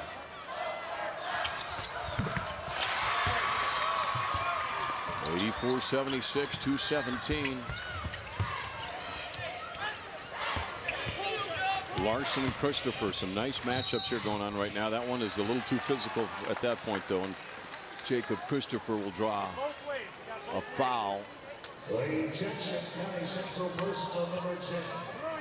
Rinkov's playing with 4 fouls. Ryan Christopher's playing with 4. And Colton Timmer's playing with 4 right now. Also, Chris Olson of Braham is playing with 4.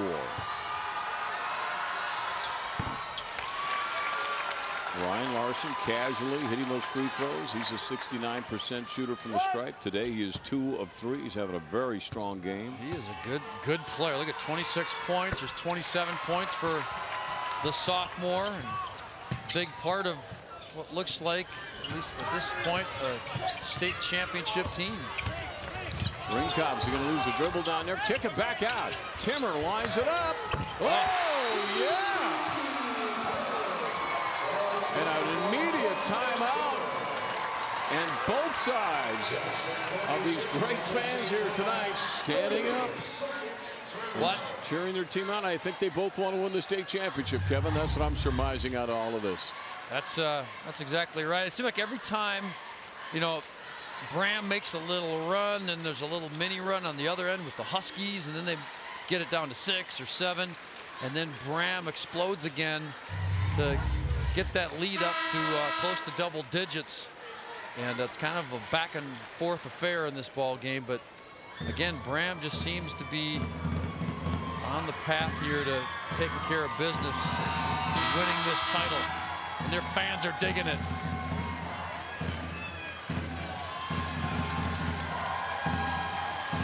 There's a guy that's had a game. Yeah, it really has. The crowd in this, I can't believe at different stretches during this game, Dave, how quiet it's gotten. And then there's this little stretch of play when the action picks up, the crowd gets into it, and then we get quiet again. And we'll see. Well, he's going to take that all the way down. Chris Olson, great confidence. Christopher has it. That shot will be off the money and all down by Chris Olson again.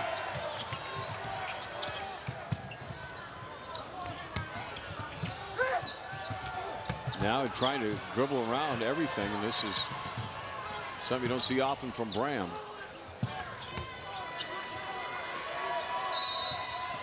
And now a foul is called, I believe, on Jacob Christopher. He's the one that's only got 1 foul. Well, they're going to send John. That was actually a pretty good foul. They had to foul eventually here to stop the clock. But John Larson, for as good of a player as he is, Dave, he's only a 52% free throw shooter. So they did their homework. And they're going to put a free throw shooter that struggles to make them. And that might be their only avenue to get back into this game is missed free throws and make some shots at the other end. There's a foul, too, on the follow-up. Boy, that's the last thing you want for Braham. You know what? I think that's John's first foul. Really? He's the only guy out there without a foul. I think he just picked up his first. That's amazing. Well, there's life now for the Huskies. 2 missed free throws on the second miss. There's a rebound, a quick foul. Now you get to the free throw line to make 2 potentially with the clock stopped. These are key shots right here by Jacob Christopher.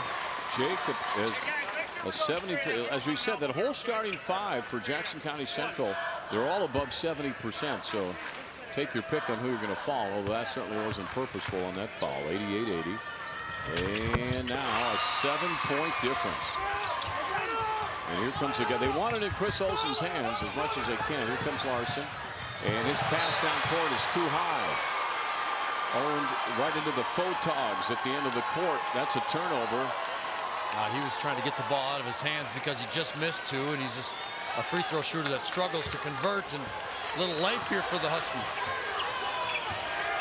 Now you got a minute 10. Ringcobb, he's been red hot. The runner to Behrens, and now whistle. Did he pick up a charge? Charge, yep. Exactly right. Once again, Connor Chachumper has been terrific. I mean, how many times? That's 4 or 5 times taking a charge. Offensive player out of control. He sets his feet. Look at that. That's a good call. It's a nice play by Chachumper. And that's number 5 on Matt Ringcobb, and the 6-foot senior will go to the bench. Underneath a rain of boos coming from the JCC fans. They didn't think it was a charge. He didn't ready to throw the ball in, but I know that's 5 on Matt. There he gets a nice big hug from his head coach.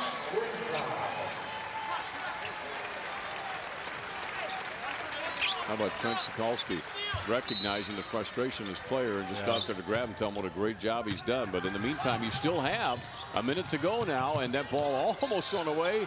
Good save. And a timeout call by Jeff Eklund, who came over to make that timeout call with his guy trapped. He had 3 or 4 people around him. Boy, who would have thought this was going to turn into a tight game at the end? Coming up next at 5 o'clock this afternoon, De La Salle, in an effort to become the first Minnesota team to ever win 5 consecutive state championships. They're going to have a challenge on their hands, bringing in a Fergus Falls. Remember that 2014 finish, Kevin? Oh, yeah. Well, maybe we'll see it again. J.P. McCurra and the fireworks that he lit off here at Target Center. Very impressive. Over 40 points in that ball game. Also had 10 rebounds. And they were down most of that game and came charging back. And all the plays and the key shots there by Lakeville North to end up winning it. Yeah, that was a crazy night. Some serious conversations taking place right now inside those huddles. We'll have complete post-game coverage for you with the legendary Trent Tucker. Man, what a player he was, huh? Still is, actually. Can still get her done. And then Leah B. She's quite legendary as well. And Chris was out here shooting free throws before the game. He's entertaining the crowd with his basketball prowess before. So they'll be here on the post game. Is Chris's shot, does it look any good? He's kind of a hockey guy. I don't feel it's my place to comment because I'm not an analyst on Chris's shot. Let me just put it that way. But he's a real nice guy. He is? Yeah. He's a real good dancer. It is 88-81 here. Here's Chris Olsen's had just a tremendous tournament. I mean, even outside of this game, he has just been fabulous. He's a 79% free throw shooter despite that miss.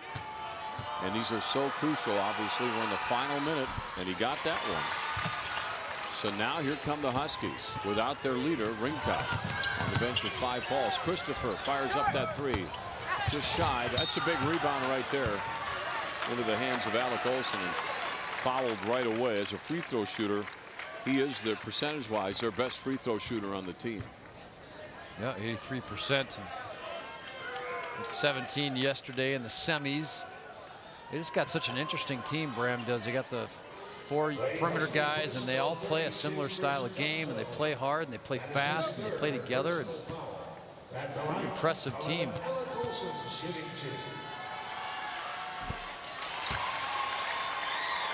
Braham is 15-0 when scoring 90 or more points this year, and that's right where they're at right now. Olson 4 of 4 today from the line. 10-point lead, under 50 seconds to go. So here's Ryan Christopher off of the screen, gonna let her fly, and he nails it again. He only averages 4 a game. He's hit 3 triples in the second half. He's got a nice shot, lefty, pretty smooth, likes to go to his left and pull up, and I like the look of that young kid. They're 8 of 16 on the 3-pointers in the second half. Jackson County Central is.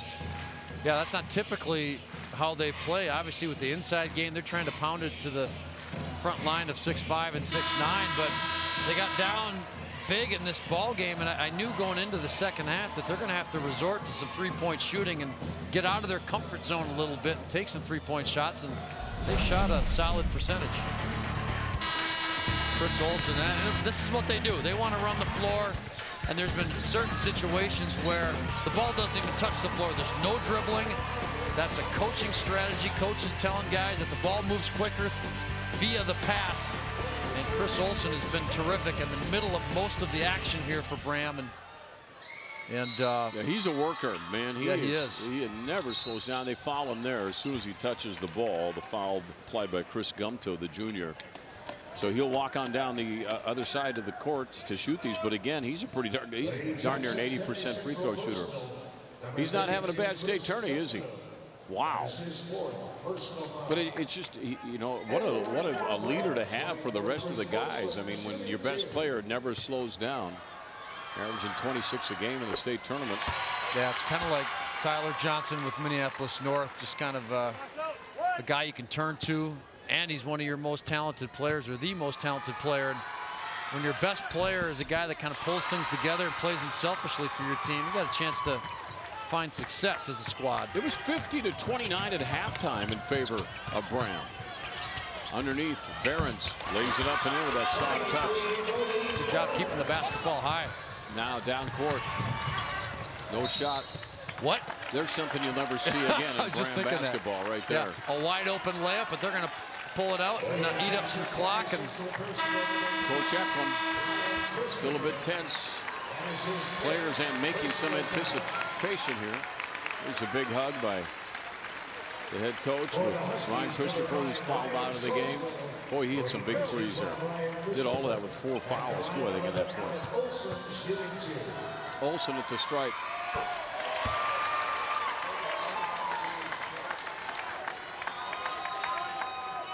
Man, they can put points up in a hurry. There was a point in the first half where we just didn't think we'd see 80 points, much less 90. Got them both. This is right at, they average 90 a game. Jackson County Central's 3 is going to be short. Behrens with the rebound and the putback. And now we're coming down to the final 15. A 7-point difference. The foul on Ryan Larson. well, that's the thing. The three-point shot has changed the game of basketball. And it's started really in the NBA, and it's kind of whittled its way down to younger teams now. And the points that get piled up now with these young kids, even at this level of basketball, Dave, is very impressive. Colton Timmer has fallen out. What a career that kid's had. He's a senior too. He's off to play college hoops next year. So at the free throw line is Ryan Larson. Ryan's had a big day today from the stripe. 3 of 5.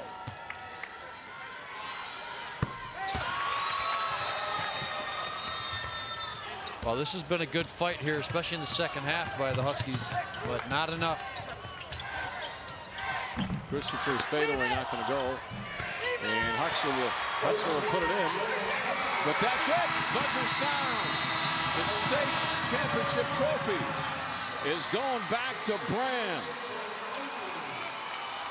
The Bombers 96-90 over Jackson County Central. And there's the architect, Coach Eklund. It's a young man who had a nice tournament right there, Mr. Barons.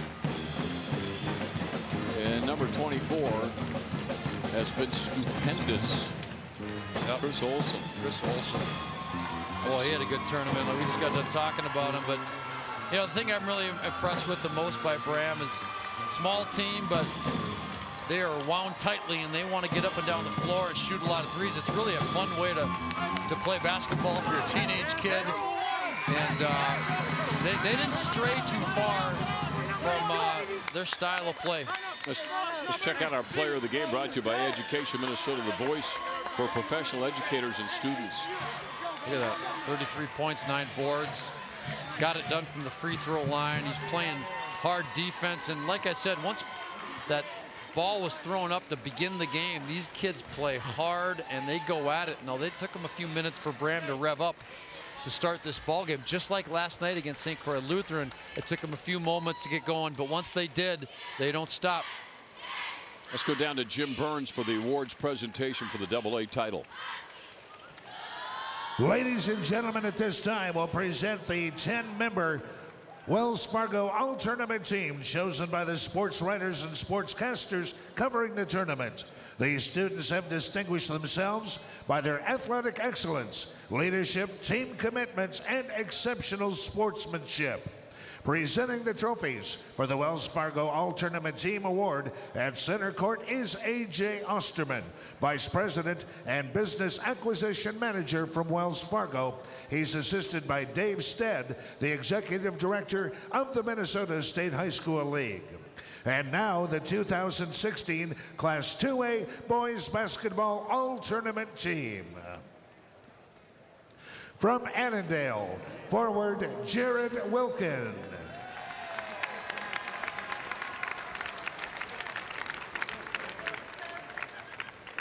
From St. Croix Lutheran, forward Trenton Kruger.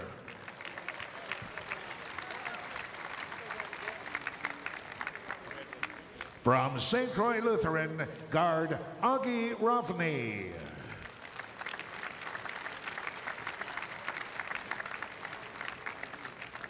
From St. Croix Lutheran, guard Ade Murky.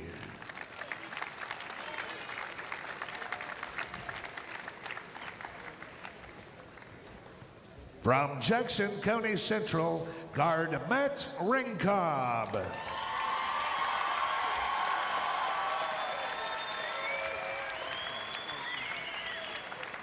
From Jackson County Central, forward Bodie Behrens.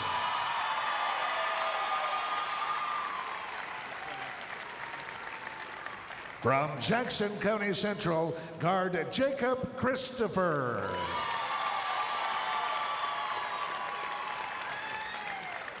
From Braham, forward John Larson.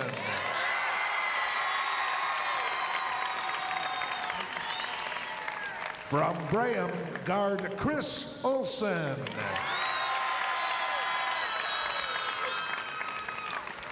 And from Braham, guard Ryan Larson.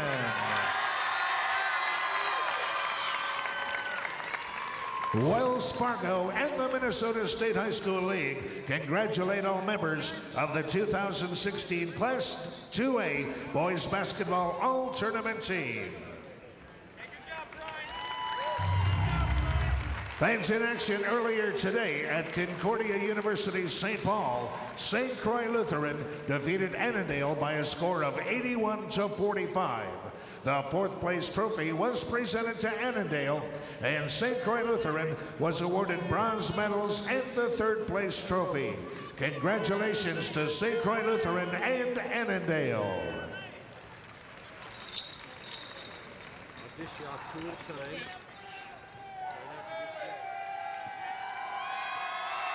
And the award ceremony will be conducted by representatives of the Minnesota State High School League Board of Directors, including Paul McDonald of Ely, Emmett Keenan of St. Cloud Cathedral, Shelley Hutzler of Jackson County Central, and Steve Beals of Montevideo. They'll be assisted by Dave Stead, Executive Director, and Kevin Merkel, the Tournament Director. Silver medals and the Class 2A second place trophy will be awarded to Jackson County Central High School.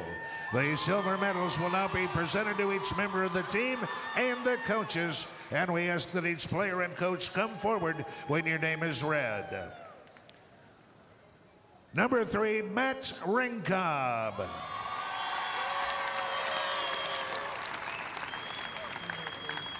Number 5, Ryan Salzwittel. Number 10, Jacob Christopher. Number 11, Easton Barr. Number 12, Ryan Christopher. Number 13, Jordan Hutzler. Number 14, Josh Ulbrich. Number 15, Carter Heinrichs. Number 20, Nico Ferroni.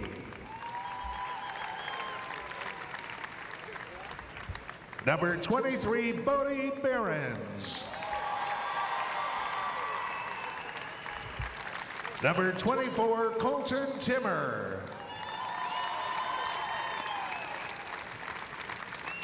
Number 32, Chris Gumto. Number 33, Keegan Klontz. Number 34, Nathan Lewis. Number 42, Zach Bargfried. And number 55, Jordan Winter. Student Manager, Austin Nunez. Assistant Coach, Charlie Clarkson.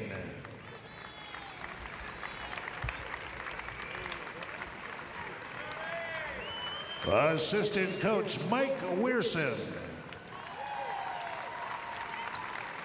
Assistant Coach, Rafe York. And Head Coach, Trent Sokolsky. And now, will the captains of the Jackson County Central team please come forward to receive the Class 2A second place trophy. Finishing with an outstanding record of 25-6, the Jackson County Central Huskies, your runners-up in Class 2A.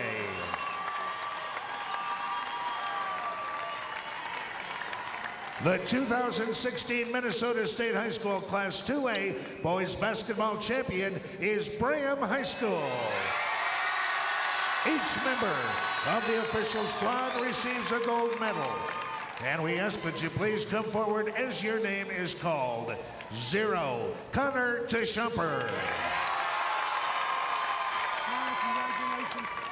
Number 1, T.J. Hughesneck. Congratulations. Number 2, Alec Downing.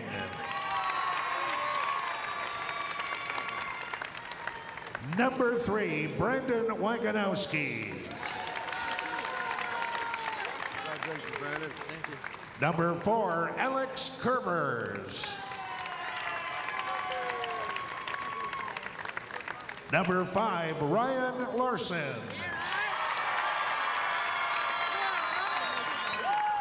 Number 11, Alec Olson. Alex, congratulations. Thank you. Well done. Number 12, Kyle Johnson. Kyle, congratulations. Thank you. Nice job. Number 14, Zach Zierden. Number 15, Hunter Richmond. Hunter, congratulations. Thank you, sir. Number 20, John Larson. Very well done. Number 21, Matt Ridland. Number 22, Hunter Giffro. Number 23, Tate Shores. Number 24, Chris Olson. Number 25, Cody Carlson. Thank you. Number 40, Devontae Barker. And number 42, Jorgen Menke. Student managers, Christian Patterson.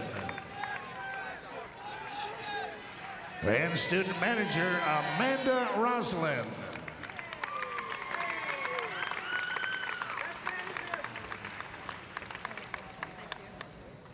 Assistant coach, Jake Gagne.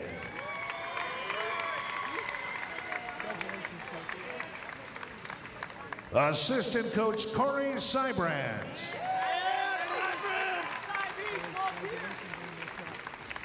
And head coach, Jeff Eklund.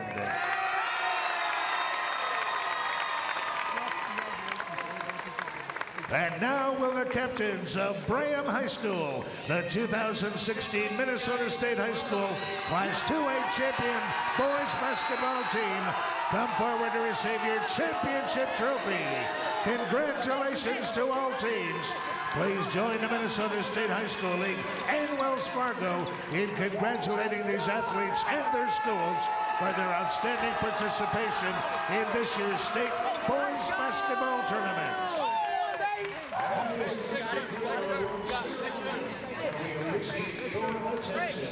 A decade after their three-peat, the Bombers are back as champions. Braham knocks off Jackson County Central, who staged a furious second-half rally. Braham hangs on to win it 96-60.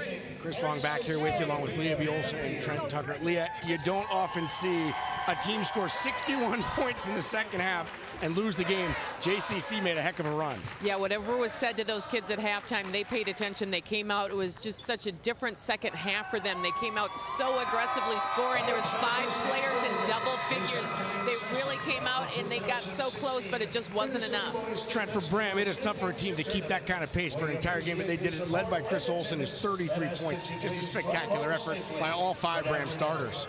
The tandem of the Olsons and the Larsons. And the the Larsons. They scored 92 of the 96 points.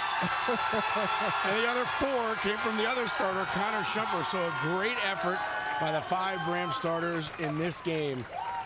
And let's see, let's look at the years. I'm checking this out. Let's see, Alec Olson is a senior, John Larson's a senior, Chris Olson's a senior, so a little bit of rebuilding to do, but certainly the foundation's laid. It's not like the first time we've seen a Braham team here. Well, they played good basketball today from start to finish. They had the fast breaking game going. They played strong defense. They played together. They shared the ball. And when you talk about your starters getting the job done from start to finish, they were consistent all day long. And again, I think they probably went to the locker room feeling pretty good about themselves. Leah, up 21 points, everything was going their way. All of a sudden, with 5 minutes to go, that 11-0 run, all of a sudden, it was a 5-point game. Yeah, that was a great, nice little run, and that's why it's so exciting to watch these state tournament games, because the kids stay in it, no one gives up, and then all of a sudden you got a game again. The Bombers are champions. Let's hear from them with Allie. Coach Eklund putting that medal on. Coach, in your first year as head coach, you produce a 2-loss season and you give this team a state title. Talk about from the start to the season all the way to this moment. It's a group of guys that work their butts off. I love these guys so much. They've done everything I've asked them to do. They push each other. I couldn't have asked for a better group to work with. They're fantastic. What about the tournament performance by this guy, John Larson? John's a competitor. John, it's not just in the tournament. There's been games this year, his whole career. He just puts us on his back and says we're not going to lose tonight. And it's not always scoring. Sometimes it's a rebound. Sometimes it's a stop. Sometimes it's getting in one of his teammates' faces and said, come on, let's get after it. He, you know, if every team had a John Larson, there'd be a lot of teams in the state tournament. So we're lucky to have him.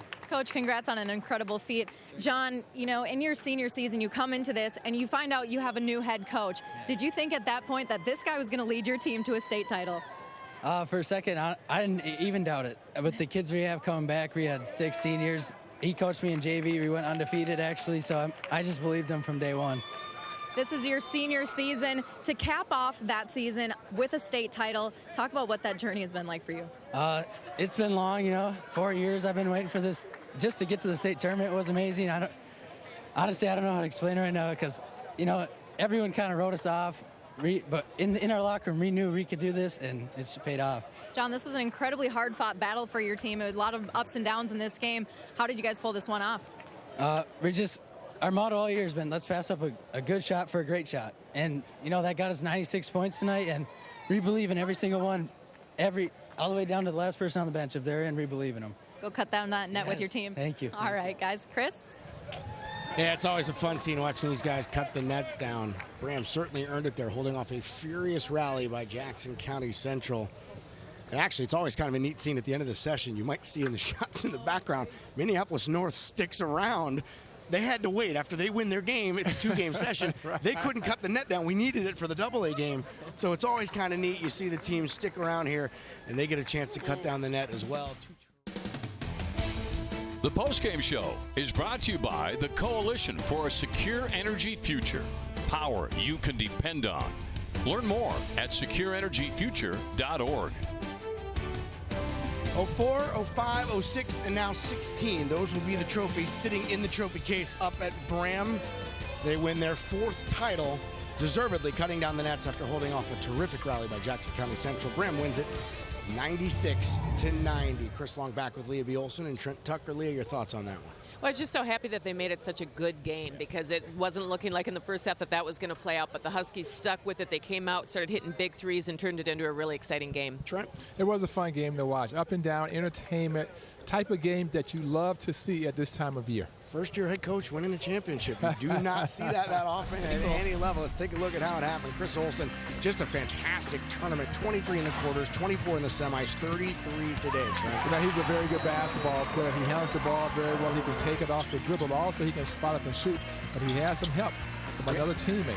Ryan Watson steps up with this big-time game as well. You need your best players to play well at this time of the year if you want to have a chance to win a state championship. Coast to coast on his way to 28 points there, Ryan Larson. But this game was not over. Jackson County Central comes firing back. They scored 11 points in a minute 30, Leah, cutting what had been a 24-point lead down to 5. A lot of big three-pointers, getting them back into this game. This team shot 47% from the three-point line in the second half, which is what got them back in the game.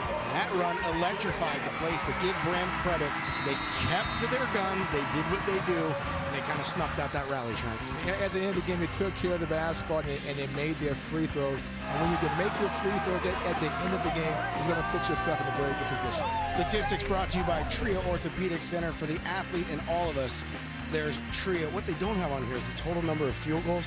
141 shots went up in this game, Leah. That's an unbelievable pace. Well, anytime you see a high school game that says 96-90, you know that's an exciting game. So it was on both sides, really exciting basketball. Trent, these guys, it's just an amazing feeling at any level, like college, high school, pro, whatever, to be able to get in here and cut down these nets. One of the cool traditions of basketball. Hockey's kind of stealing it. The last couple of years, hockey players are starting cutting the goals out when they win championships. How many shots? 100 and what? 141 total shots. 33 for 70 for Braham. Jackson County Central, it was 36 of 71. Are you sure that this wasn't Golden State in Oklahoma City? That's a good point. And it wasn't really that. Jackson County Central ended up putting up a lot of threes there at the end. But, yeah, Braham ends up weathering the storm. They win the Class 2A championship 96-90. 2 more titles to go. We'll set them up for you after this.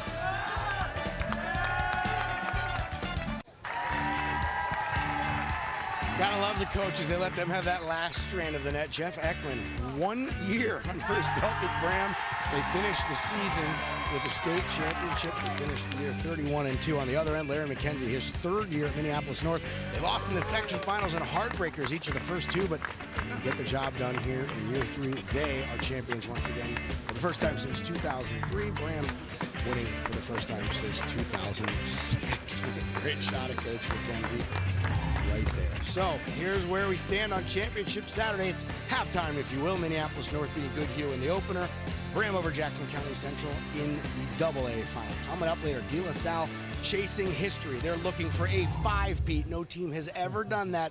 And Lakeville North and Hopkins renew their rivalry for a 3rd straight year here at the state tournament. Hopkins hoping to snap what has been a 2-game win streak in that series for Lakeville North. And both those games should be a whole lot of fun. What are you most looking forward to tonight? Well, I think it'll be fun to see that De La Salle Fergus Falls game, because I think people are anticipating De La Salle's just going to kind of run through. But Fergus Falls looks really good. Nathan Rund has had a great tournament up to this point, so let's see what he does tonight. Trent, what do you think? And for De La Salle, like you mentioned, this could be their 5th consecutive championship in a row. But also, if they can pull this feat off tonight, it would be win number 500 for head coach Dave Thorson. Should be fun. And, you know, Lakeville North and Hopkins, they do have a tendency for some drama. We've had buzzer beaters, some from short range, some from 75 feet away. We've had guys score 40 points.